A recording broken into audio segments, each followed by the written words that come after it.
Okay, Zoe, thank you so much for joining me. We finally got on. We are two working mamas that have literally put our kids to bed. I literally heard Zoe kiss her girls and say good night. We have wrestled with technology and we have made this happen. So thank you for joining me. It's my pleasure. So tonight, there are so many things that I know I could pick your brain about, but one of the things that you posted on your socials beautifully during the week really caught my attention. And so that's why I reached out and said, oh my gosh, can you elaborate? Because I'm so interested and I know our community is going to be really interested. So let me just set that up. It was a post that you shared about autoimmune conditions and the role that inflammation plays in, worsening these conditions, if that's the way you would kind of describe it. How about I let you describe what the post is about and then we'll get into it. Sure. The post was largely about how to use food to modulate inflammation.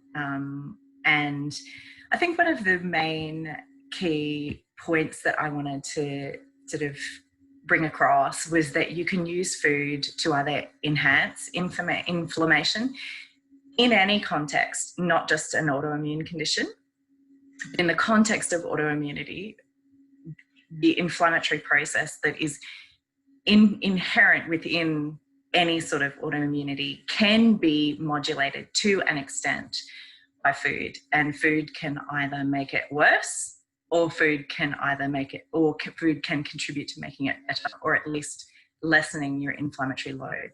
So and then I listed a few different foods that have been shown to moderate the inflammatory load that people have when they have an autoimmune condition. Beautiful. One of the things that I loved about your post and why I wanted to get you talking is I'm always talking to people about rebuilding their relationship with food. And in a health and fitness context, I'm dealing with a lot of people who have really kind of distorted relationships with food, and they only think about food in the context of calorie counting and thinking about how can I reduce my intake to change my body shape, appearance, whatever. And so I love this conversation because it kind of rebuilds our relationship with food as an ally, and we can kind of open the conversation up to how food can actually be used to best support us. So could you explain first why inflammation in the body is such a problem and why we need to be aware of it? Inflammation is a necessary process within the body for many, many purposes. I mean, it's our primary immune defense. That's why we need inflammation, but we need controlled inflammation. We need it to fight viruses. We need it to shear a uterine lining when we have a period as women. We need it for, a myriad of different processes, but we have inflammation in that context, which we use strategically, and then we have unresolved inflammation. So that's inflammation that continues to burn, and that might be in response to a chronic illness, or as a part of a chronic illness like cardiovascular disease or diabetes. It may be something that happens as a result of chronically poor diet, potentially not even enough sleep, things like that are a stress to the body. And in the context of autoimmunity, the inflammation comes as a result of the immune system deciding that our own tissue is something that is foreign, and we then attack it. So our immune system then raises its inflammatory chemicals within the body to try and destroy our own tissue. And that's why something like autoimmunity is just so destructive and so rough on us, because we're our immune system's inflamed all the time. How common is it in general population? It depends. I don't know the stats off the top of my head.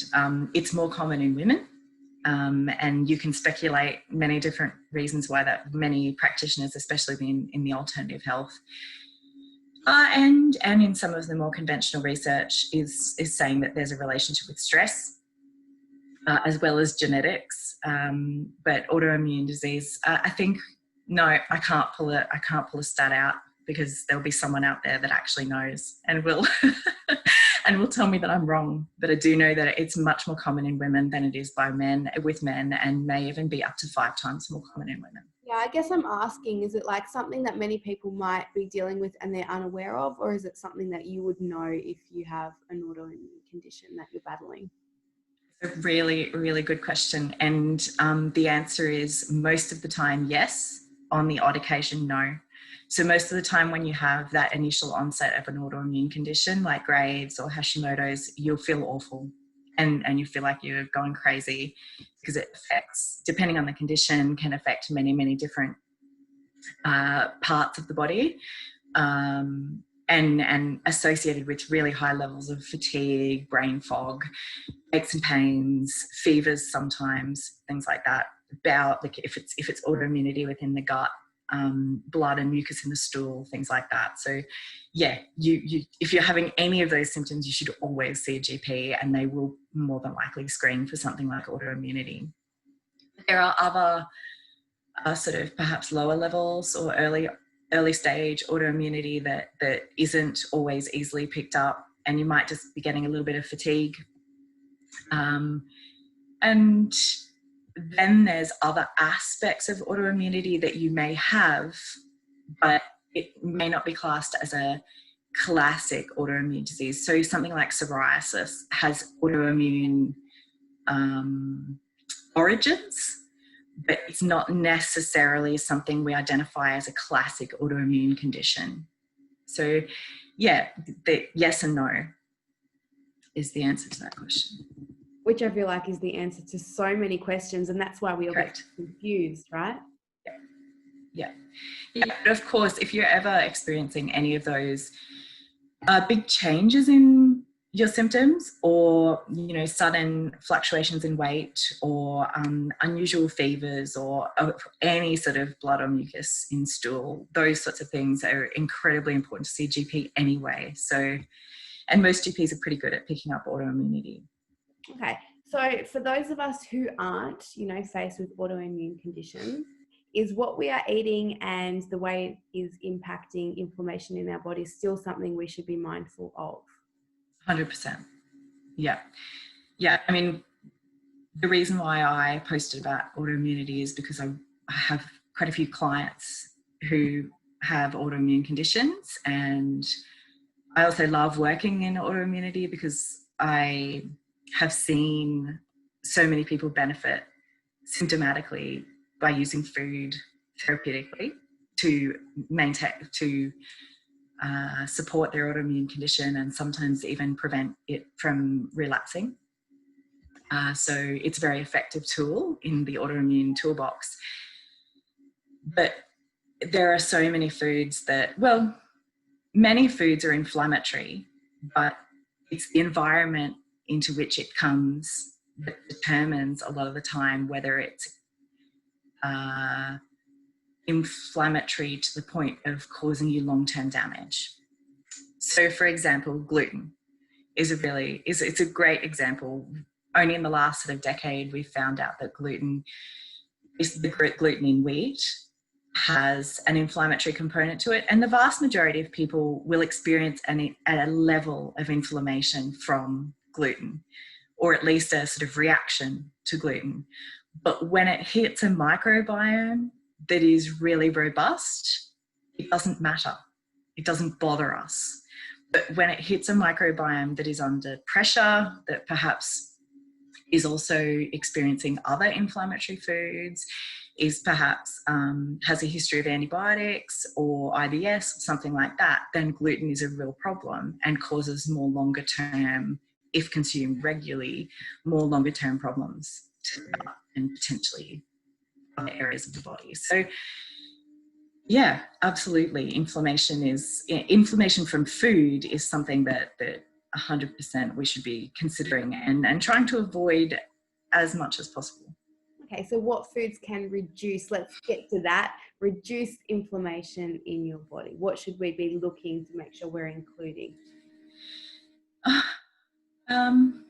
I mean, there's the obvious ones that have been trialled that we know which have an anti-inflammatory effect. Almost all fruit and vegetables. the spices, turmeric, ginger, even cumin and cinnamon, fenugreek, quite a few of those spices that are used, within everyday cooking. And then there's the indirect level, the indirect associations with inflammation. So prebiotics, for example, so the things that build our gut bacteria, our good gut bacteria, because gut bacteria themselves help to reduce inflammation.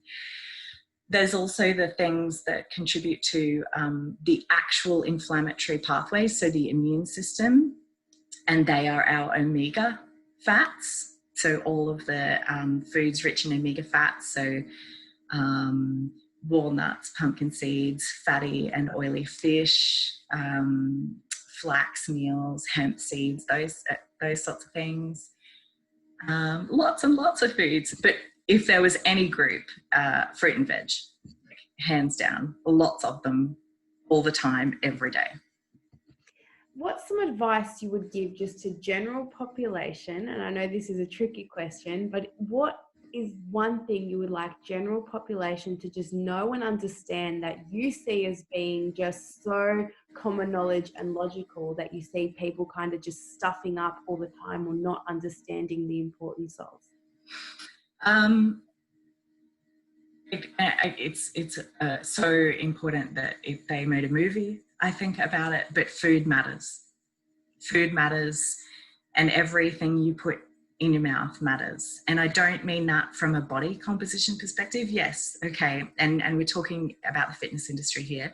Yes, it does matter from a body composition perspective, but it matters in every ounce, in every inch, in every moment of your life, because our human body really only has several inputs. You know, this complex machine that we drive, or that gets driven for us most of the time, only has oxygen, sunlight, food, spirituality, probably, and love. You know, we really only have a few inputs to this very, very important and complex machine. Food is a huge part of that, and it contributes to both our destruction and our healing, and it really, really matters. And I think we're lucky that it's something that we can actually control relatively, right? We get that choice for ourselves. I've been talking to people a lot about it's not what you eat, it's how you feel when you're eating it, but it's also how that food is going to make you feel in turn, right? Yeah, and it goes back to what you were saying before, and I think that, like even in my own personal journey with food, one of the benefits, or one of the things I've really benefited from in my mindset around food is really looking at food as that important player, not just a protein, fat, or carbohydrate, but a food that is incredibly potent, incredibly powerful, and incredibly functional in my health. And when you look at your meal like that, it takes on a completely different character, you know, and you build your plate in a completely different way, and you fuel your exercise in a completely different way, and you use food for a completely different end if you believe it is that powerful. Yeah, and I think as well, you know, I can really relate to what you're saying in your journey when you really turn on your self-awareness and you become really conscious, not just about the choices that you're making, but how it makes your body feel and then what it fuels you to be able to do. It's just this personal power that you get back, that you realize that you don't have to just wake up and see how you feel on any given day. We really do get to decide, you know, to take a little bit of control in the ways that we can over the way our body operates and the way our body feels. And it's not too late. It's never too late to make that decision. Whether you're 20, 30, 50, 70, it's never too late to make more positive food choices. I love talking to people about, you know, really coming from a place of adding rather than taking things away. I think when people feel like they need to rebuild the relationship they have with food and the way they're treating their body, the first thing that our minds generally go to is, what do I need to take out? What do I need to deprive? What do I need to stop doing? And I think a more realistic approach is to not worry so much about that, but to think, well, what can I add? My final question to you would be, what should we be adding, do you think? It's such a general question. I feel like I've thrown these very general questions at you, but what is something that most of us should be adding to our diet that, general diet doesn't already have, that would just benefit us in terms of managing and maintaining energy on a daily basis? You can never eat too many vegetables. I know every darn nutritionist out there is probably going to say vegetables, but it's true. You can never eat too many vegetables. I mean, with women, I work primarily with women, and the first thing I would typically say is protein for women, not men, because I find when I add protein to the vast majority of my clients' diets, they feel better, they make better food choices, they feel more sustained throughout their day. But very quickly after that is vegetables. They're my two favorites, and they're boring and they're not exciting. They're not, the technical, easily marketable superfoods, but they are incredibly powerful in not just everything we've talked about today, but in just enabling you to make really positive food choices. Get your protein and veg right, and you're set. You're at least a really good way along the track. And let's be honest, and no disrespect to our mums at all, but maybe the way our mums cooked veggies wasn't so exciting, but I don't think I would say that anymore. There are so many chefs and authors and just food bloggers that really champion vegetables. Absolutely. And there's so many beautiful ways to cook and present them now. Yeah, and the number, you hit the nail on the head, the number of even vegetarian food sites out there, blogs. I mean, that's how I actually became a nutritionist, is a long, long way ago. My uncle showed me, and he would be feel really proud about this, but he showed me Green Kitchen Stories, which is a very, very popular vegetarian food website with beautiful photos and really a lot of thought about their recipe composition and things like that. And I was done. It just made these salads that just made my heart sing, and the rest is history. I'm going to swing this chat in a very different direction before we finish up, but I just can't let you get away without asking you.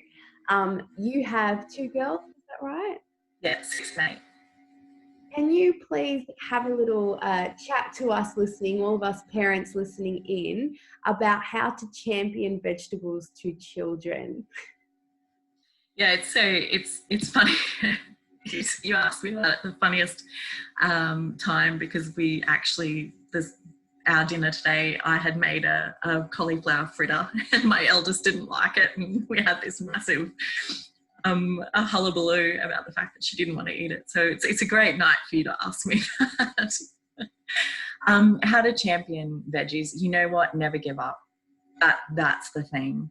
I don't work a lot with kids, and that's because they're hard work in terms of eating.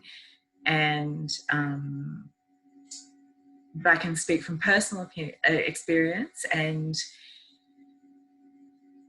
never giving up is number 1.